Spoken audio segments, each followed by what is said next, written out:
السلام علیکم جی، فیاض نامے آپ لوگوں سے مخاطب ہے اور امید ہے آپ سب لوگ ٹھیک ہوں گے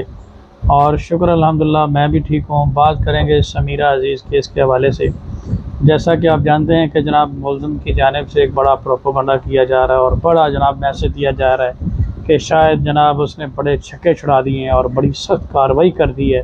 75 کروڑ روپے کا کیس کر دیا ہے جناب، تو اب تو وہ کسی قسم کا کوئی عدالت اسے نہیں پوچھ سکتی۔ تو جی جناب اسی حوالے سے میں آپ کو اپڈیٹ کرنے جا رہا ہوں کہ جناب جو کیس سمیرہ عزیز کے اوپر کیا گیا تھا اس کو ہم نے چیلنج کر دیا اور ایک اپلیکیشن اس میں دی کہ اس میں عدالت کے پاس دارہ اختیار نہیں ہے، کیونکہ ملزم جو ہے وہ رہائشی ہے اسلام آباد کا اور اس نے اپنا جعلی فرضی پتہ شو کیا لاہور کا، اور کسی اس طرح سے نہ مدعی یہاں کا نہ ڈیفینڈنٹ یہاں کا، تو یہاں پہ کیس جو ہے وہ فائل نہیں کیا جا سکتا۔ اسی بیس پہ عدالت نے ہماری حد تک اس کیس میں کارروائی روک دی ہے اور دوسرے دو ڈیفینڈنٹ کی جانب سے کوئی پیش نہیں ہوا، اس لیے ان کی حد تک کارروائی جاری ہے۔ ان فیوچر وہ بھی اپلیکیشن اپنی جگہ پہ دیں گے تو ان کی حد تک بھی پروسیڈنگ رک جائے گی۔ ساتھ ہی ساتھ جناب ایک بڑا ہوا پھیلایا جا رہا ہے کہ شاید ہم نے دو بنیادوں پہ کیس کیا ہے۔ ایک جناب دو ایلیگیشن ہے صرف کیس میں، ایک آرٹیفیشل باندری اور ایک شاید چوہی کہا جاتا ہے۔ جی بالکل ایسا نہیں ہے، یہ پبلک میں بالکل غلط امپریشن ایک دینے کی کوشش کی جا رہی ہے، جبکہ ہم نے تو تمام تر ایویڈنس جو اس کے کیس کے ساتھ اٹیچ کیے ہیں، جس میں ریپ جیسی سنگین دھمکیاں ہیں اور قتل جیسی دھمکیاں ہیں، اور وہ ایک سیریس نیچر کے آفینسز اس پہ بنتے ہیں اور اس پہ FIA میں بھی کارروائی ہوئی ہے اور عدالت میں اس میں بھی۔ تو اب جناب اس میں یہ جو ایک ہوا پھیلانے کی کوشش کی جا رہی ہے یہ بالکل غلط ہے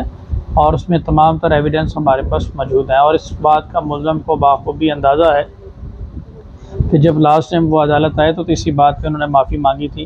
جب ہم نے ان کو بہت اچھی مہمان نوازی بھی کی تھی اور سارے معاملات ہوئے تھے۔ ساتھ ہی ساتھ اس میں آپ لوگوں کو اپڈیٹ کرتا جاؤں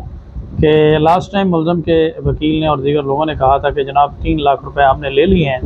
تو اب تو یہ کبھی بھی عدالت میں پیش نہیں ہوں گے، بس جب انہوں نے ایویڈنس کروانا ہوگا تب پیش ہوں گے۔ تو میں آپ لوگوں کو بتاتا چلوں کہ نیکسٹ ڈیٹ 5 جون ہے اور 5 جون کو عدالت نے اصالتاً ان پرسن طلب کیا ہے، نہ آنے کی صورت میں گرفتار کر کے پیش کیا جائے گا اور کسی صورت بھی یہ غیر حاضر نہیں ہو سکتے۔ اور مزید یہ ہے کہ رات کو ان کے لائیو سیشن میں یہ ایک بات کا ڈسکلوز کی گئی کہ جب وہ بیماری کا بہانہ کر کے یا مصروفیت کا بہانہ کر کے عدالت میں ایک اپلیکیشن دے دیں گے، تو ایک ڈیٹ پہ تو اپلیکیشن دے دیں گے، دین اس کے بعد جب تک یہ ذاتی حیثیت میں عدالت میں پیش نہیں ہوں گے کارروائی آگے نہیں بڑھے گی۔ تو ذاتی حیثیت میں تو جناب آنا پڑے گا، ہمارا سامنا کرنا پڑے گا۔ بے شک یوٹیوب پہ آپ بڑی باتیں کرتے ہیں لیکن پریکٹیکلی ان کی حقیقت یہ ہے کہ یہ ہمارا سامنا کرنے سے ڈرتے ہیں اور یہ میرا مقابلہ کرنے سے ڈرتے ہیں، اس لیے یہ عدالت میں پیش نہیں ہو رہے، اور عدالت ان کو بذریعہ وارنٹ گرفتاری جو ہے وہ طلب کر رہی ہے، اور انشاءاللہ بہت جلد اگر یہ پیش نہیں ہوں گے تو معاملہ جو ہے وہ گرفتاری کی طرف جائے گا۔ مزید اگر اس میں 2-3 باتیں ایڈ کروں اسی معاملے میں، تو رات کو آپ نے دیکھا ہوگا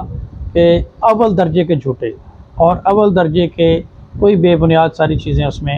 اور حقیقت یہ ہے کہ ان کو تو کیس کے پورے حقائق کا بھی علم نہیں ہے کہ ان کے اوپر کون کون سی پروسیڈنگ جو ہیں وہ کر دی گئی ہیں۔ ان کا تو ہوم ورک بھی پورا نہیں ہے، ان کو یہی نہیں معلوم تھا کہ سمیرہ عزیز سعودی نیشنل ہے یا نہیں ہے، اور آپ دیکھیں کہ یہ اتنے بیوقوف ہیں جو ہماری کنٹمپٹ آف کورٹ ہے اس میں کہہ رہے ہیں کہ جو ملزم ہے وہ اسلام آباد کا رہائشی ہے، اور جو ہمارے اوپر کیس کیا ہے اس میں کہہ رہے ہیں کہ لاہور کا رہائشی ہے۔ تو یہ ساری چیزیں ساتھ ہی ساتھ یہ کہا جا رہا ہے کہ سمیرہ عزیز اگر ملزم کے اوپر کیس کر سکتی ہیں تو ملزم کیوں نہیں اسی عدالت میں کیس کر سکتا؟ تو جناب اس کا جواب یہ ہے کہ سمیرہ عزیز نے بذریعہ مختار خاص بذریعہ power of attorney special power of attorney اپنا نمائندہ مختص کیا ہے اور اس کے ذریعے پاکستان میں کیس فائل کر رہی ہیں، جبکہ وہ سعودی نیشنل ہیں،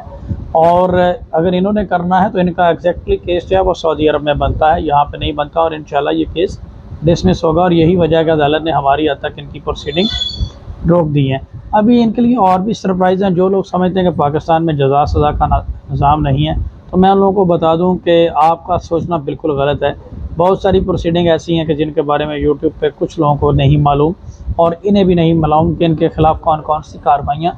ہو چکی ہیں۔ بہت جلد ایک بہت اچھا سرپرائز اور ایک بہت اچھا رزلٹ اس کیس میں انشاءاللہ آپ لوگوں کے سامنے رکھا جائے گا، اور اس کے بعد میں آپ لوگوں کو کہ یہ کیس ایک ایگزامپل بن چکا ہے اور آنے والے وقت میں مزید ایگزامپل بنے گا۔ بہت سارے لوگوں نے یہ سوال کیا کہ ملزم توہین عدالت کے باوجود بار بار کنٹمپٹ آف کورٹ کر رہا ہے اور اس طرح کی گفتگو کر رہا ہے، کیا پاکستان میں کوئی ادارہ اس کو لگام ڈالنے والا نہیں ہے، اس کی روک تھام کرنے والا کوئی ادارہ نہیں؟ جی بالکل ایسا نہیں ہے۔ ملزم کو بیسیکلی معلوم ہے کہ اس نے کنٹمپٹ آف کورٹ کی ہے، اس نے ڈیفامیشن کی ہے، اس نے سائبر بولنگ کی ہے، سائبر ہراسمنٹ کی ہے، اور وہ جانتا ہے کہ اس کی سزاؤں سے ملنی ہی ملنی ہے۔ اس لیے وہ اپنا چینل چلانے کے لیے ہر حد تک جانا چاہتا ہے کہ چلیں جیل تو کاٹنی ہے، سزا تو کاٹنی ہے، چلو چینل چلا لیں، سوشل میڈیا پہ فیم حاصل کر لیں، بدنام نہ ہوں گے تو کیا نام نہ ہوگا۔ تو یہ ساری چیزیں ہیں، اور ادروائز ایسا نہیں ہے کہ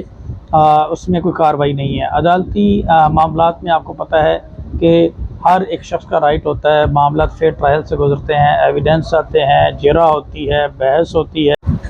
پھر فیصلہ ہوتا ہے، اور اس پہ ساری چیزیں دیکھنے کے بعد عدالت فیصلہ کرتی ہے، اور وہ اس میں ایک ٹائم چاہیے ہوتا ہے۔ ایسے نہیں ہوتا کہ راتوں رات کسی شخص کو پکڑ کر سزائے موت دے دی جائے۔ ابھی تک الحمدللہ عدالت نے ہماری بہت پازیٹیو کارروائی ہوئی ہے،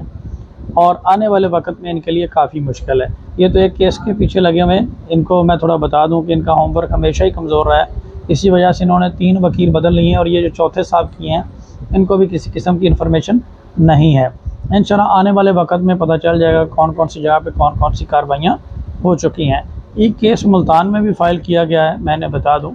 اور انشاءاللہ اس حوالے سے بھی ان کو سرپرائز ملے گا۔ بہت شکریہ، اپنا خیال رکھیے گا، دعاؤں میں یاد رکھیے گا۔ اللہ حافظ۔